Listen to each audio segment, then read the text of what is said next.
Localização do coração. O coração está localizado no tórax, em um espaço situado entre os pulmões. Esse espaço situado entre os pulmões denomina-se mediastino. Se eu traçar a linha mediana, percebe-se que o coração encontra-se 2/3 para o lado esquerdo e 1/3 dele situa-se no lado direito. A face do coração visível nesse ponto denomina-se face externo-costal. A face externo-costal chama-se face externo-costal porque esta está voltada para o externo e para as costelas. Nesse ponto aqui, percebe-se uma face do coração voltada para o músculo diafragma. Face essa que denominamos de diafragmática. Um detalhe, a face diafragmática caracteriza-se por ser plana, ao contrário da face externo-costal, que apresenta uma certa curvatura. O coração encontra-se envolto por uma bolsa fibrosa, denominada de pericárdio fibroso. Então aqui eu estou rebatendo o pericárdio fibroso. Uma vez rebatido o pericárdio fibroso, eu consigo perceber uma lâmina serosa recobrindo o órgão, intimamente aderida na parte externa do órgão. Essa lâmina serosa denomina-se pericárdio seroso ou epicárdio. Convém lembrar também que o pericárdio seroso, uma parte dele está grudada no coração e outra parte do pericárdio seroso envolve a parte interna do pericárdio fibroso. Forma do coração. O coração é um órgão que apresenta um formato semelhante a um cone. O cone possui uma ponta denominada de ápice. O cone apresenta uma parte larga chamada de base. Convém lembrar que todos os vasos sanguíneos que nele entram e que dele saem estão situados na base. Nessa peça anatômica é possível visualizar também a presença das faces do coração. O coração apresenta uma face voltada para as costelas e para o osso externo, a qual denominamos de face externo-costal. Um detalhe, percebe-se que a face externo-costal apresenta uma certa curvatura, ao contrário da face denominada de diafragmática, que não apresenta uma curvatura, ou seja, ela caracteriza-se por ser plana.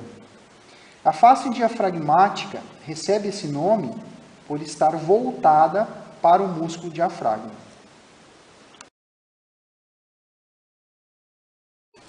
O coração é um órgão que apresenta 4 cavidades.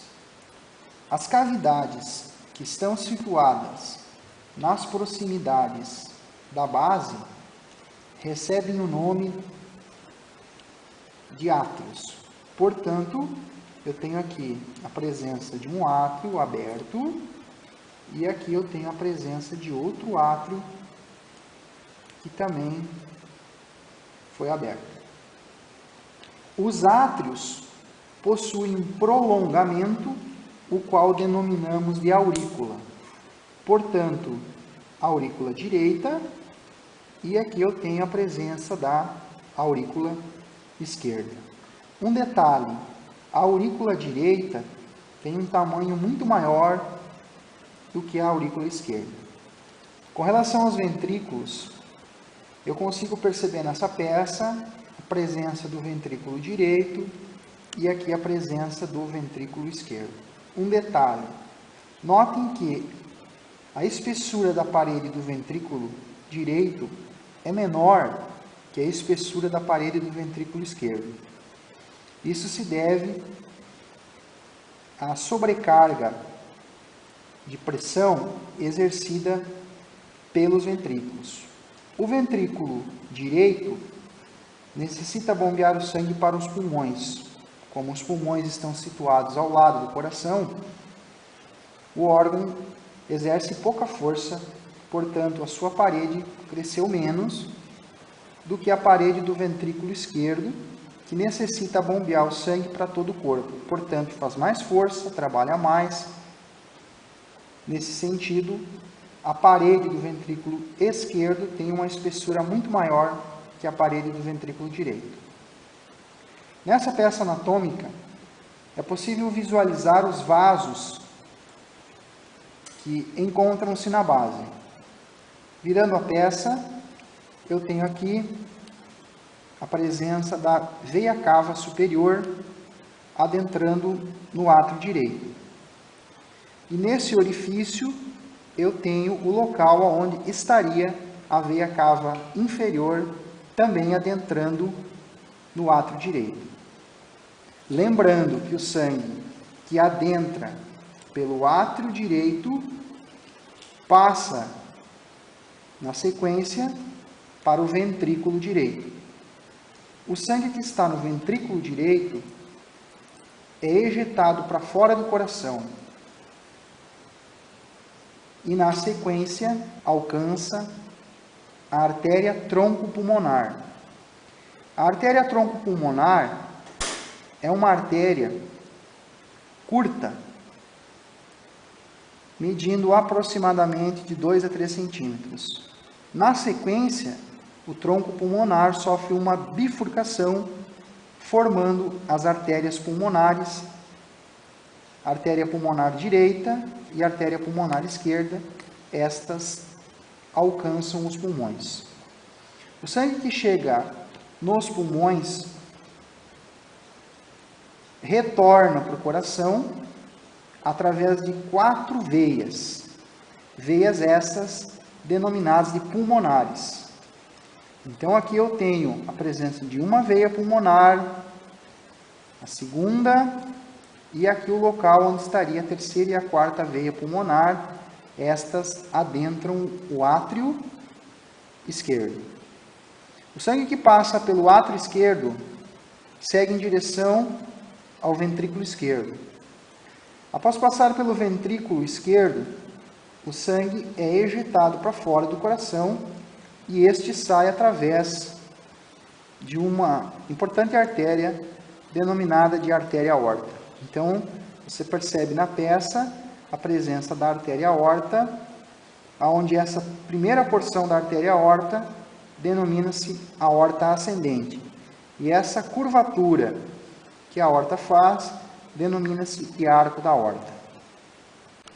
Válvulas cardíacas. O coração apresenta 4 válvulas. 2 são válvulas atrioventriculares, como o próprio nome está dizendo, as válvulas atrioventriculares situam-se entre os átrios e os ventrículos. Então, nessa peça anatômica, eu tenho aqui a presença da válvula atrioventricular direita, também conhecida como válvula tricúspide. No lado oposto, eu consigo visualizar a presença da válvula atrioventricular esquerda, denominada também de mitral ou bicúspide. Uma característica apresentada pelas válvulas atrioventriculares. As válvulas atrioventriculares possuem cordas tendíneas que prolongam-se da margem livre da válvula, alcançando o músculo papilar. Então, a atrioventricular direita, com as suas cordas tendíneas, alcançando o músculo papilar, e a atrioventricular esquerda, com suas cordas tendíneas, também alcançando um músculo papilar. O segundo tipo de válvula existente do coração são as válvulas denominadas de semilunares. Convém lembrar que as válvulas semilunares estão situadas no início das artérias, ou seja, no início do tronco pulmonar e no início da aorta. Esta válvula que eu consigo visualizar nessa peça anatômica, se eu colocar a pinça aqui, eu percebo a presença de uma estrutura de formato de meia-lua. Então, aqui eu tenho 1, 2, 3 membranas que em conjunto vão formar a nossa válvula do tronco pulmonar. A válvula do tronco pulmonar, ela possui essas estruturas que têm uma semelhança com um bolsinho de uma camisa. Quando o sangue bate na válvula, ele achata o bolsinho e a tendência desse sangue que passou pela válvula é voltar. Quando o sangue volta, ele preenche os bolsinhos, fechando a válvula. Eu consigo visualizar também nessa peça anatômica a presença da válvula da aorta.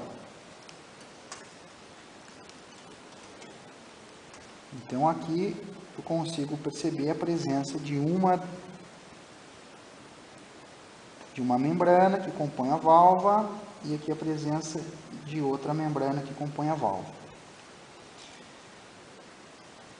A válvula da aorta possui também, nas suas adjacências, a presença dos ósteos das artérias coronárias. Então, se eu abrir a peça aqui, eu consigo perceber lá no fundo a presença de uma pequena abertura. Bom, nessa peça anatômica eu tenho o átrio direito seccionado. Note-se que a parede interna do átrio direito possui uma parte lisa e possui também uma parte com uma musculatura trabecular. Essa musculatura trabecular situada dentro do átrio direito recebe o nome de músculos pectíneos. Nessa região do átrio, eu tenho o septo interatrial. No septo interatrial, você encontra uma fossa denominada de fossa oval. A fossa oval, no feto, vem a ser o forame oval. O forame oval é uma comunicação existente entre os dois átrios que está presente na circulação fetal. No adulto, o forame oval está fechado e o resquício do forame oval vem a ser a fossa oval. Eu tenho aqui o átrio esquerdo seccionado, onde eu consigo perceber também que este possui as paredes lisas, e lá na região da aurícula esquerda eu consigo encontrar a presença dos músculos pectíneos. Com relação aos ventrículos, cada ventrículo, além da câmara de enchimento, possui uma câmara de ejeção. Detalhe: a câmara de ejeção possui as suas paredes lisas, ao contrário da câmara de enchimento, que possui a parede com músculos de formato trabecular, ou seja, as trabéculas cárneas.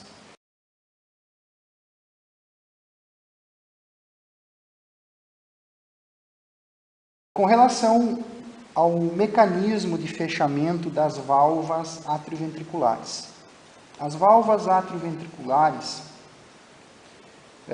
funcionam da seguinte forma. Quando o sangue bate na parte interna da válvula, ele impulsiona a válvula para cima. Esta sobe até um ponto onde a corda tendínea vai ficar tensionada, impedindo a abertura da válvula. Então, a corda tendínea segura a válvula, impede com que a válvula venha a se abrir na parte superior. Circulação coronariana. A circulação sanguínea para o músculo cardíaco ocorre através da circulação coronariana, aonde esta é composta primeiramente por duas artérias coronárias. Nessa peça anatômica, eu consigo perceber aqui a presença da artéria coronária direita. E aqui eu tenho a presença da artéria coronária esquerda. As artérias coronárias, ao longo do seu trajeto, emitem vários ramos.